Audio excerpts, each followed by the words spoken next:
বিশ্বজুড়ে এখন চরম উত্তেজনা। ইরান ইসরায়েল হোক কিংবা রাশিয়া ইউক্রেন, সব জায়গাতে বাজছে যুদ্ধের দামামা। বড় দেশগুলোতে মেতেছে শক্তি প্রদর্শনী। এমন অবস্থায় একটি প্রশ্ন সবার মনেই জাগে, বাংলাদেশের সামরিক শক্তি আসলে কেমন? আধুনিক যুদ্ধে বাংলাদেশের সশস্ত্র বাহিনী কতটা প্রস্তুত? গ্লোবাল ফায়ার পাওয়ার ইন্ডেক্স এর তথ্য অনুযায়ী বাংলাদেশ সেনাবাহিনীতে বর্তমান সদস্য 1,60,000। আমাদের আর্মড ভেহিকেল বা সাজোয়া যান রয়েছে 13,000-এর বেশি। এছাড়া মেইন ব্যাটল ট্যাঙ্ক রয়েছে 320টি। পাশাপাশি আছে 56টি সেলফ প্রোপেলার আর্টিলার, আরও রয়েছে 550টি টোয়েড আর্টিলার এবং 110টি রকেট আর্টিলার। এবার আসি নৌবাহিনীর কথায়।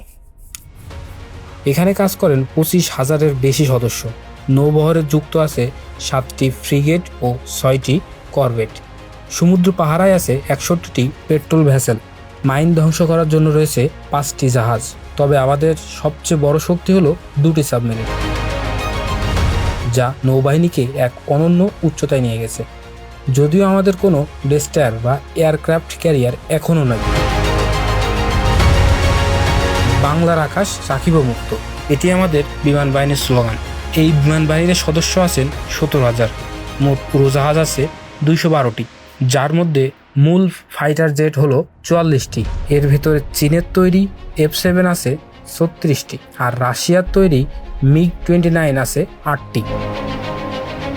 এগুলো মূলত পাইলটের প্রশিক্ষণের কাজে লাগে, তবে প্রয়োজনে এগুলো দিয়ে হালকা হামলাও চালানো যেতে পারে। এর বাইরে বিমান বাহিনীতে 65টি হেলিকপ্টার, 17টি কার্গো প্লেন, 86টি ট্রেনিং জেট ও 4টি বিশেষ বিমান রয়েছে। সামরিক শক্তির দিক থেকে বিশ্বের 145টি দেশের মধ্যে বাংলাদেশের অবস্থান 37তম, আর এশিয়ার 45টি দেশের মধ্যে আমরা আছি 18 নম্বরে। এছাড়াও মুসলিম দেশগুলোর হিসেবে বাংলাদেশের অবস্থান 9ম।